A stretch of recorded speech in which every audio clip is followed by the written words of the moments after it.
यवतमाळमधला दिग्रस हा जो मतदारसंघ आहे हा अतिशय महत्त्वाचा मतदारसंघ आहे। ठाकरेंच्या शिवसेनेसाठी हा एक अतिशय महत्त्वाचा मतदारसंघ म्हटला जात होता।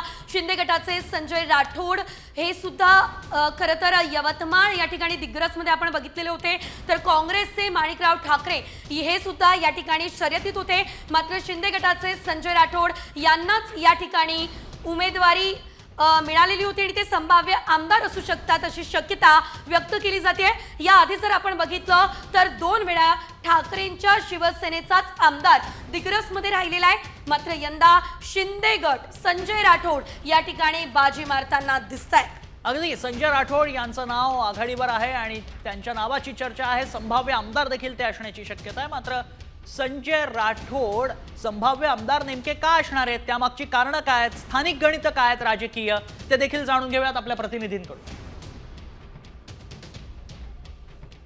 संपूर्ण राज्यासह जिल्ह्याचं लक्ष लागून असलेल्या दिग्रस विधानसभा मतदारसंघातनी विद्यमान पालकमंत्री संजय राठोड आणि माजी मंत्री माणिकराव ठाकरे यांच्यात प्रथमच अटीतटीचा सामना झालेला आहे। 2004 नंतर माजी मंत्री माणिकराव ठाकरे यांनी निवडणुकीच्या रिंगणातनी उडी घेतलेली आहे। विद्यमान पालकमंत्री संजय राठोड यांनी दिग्रस मतदारसंघातनी मोठ्या प्रमाणातनी विकास कामं केल्यामुळे त्यांच्यासोबत मोठा एक वर्ग आहे, त्यामुळे संजय राठोड ऐनवेळी निवडून येतील आणि मोठ्या मताधिक्याने निवडून येतील असं त्यांचं पदाधिकाऱ्यांचं म्हणणं आहे। तर दुसऱ्या बाजूनं या दिग्रस विधानसभा मतदारसंघातून यवतमाळ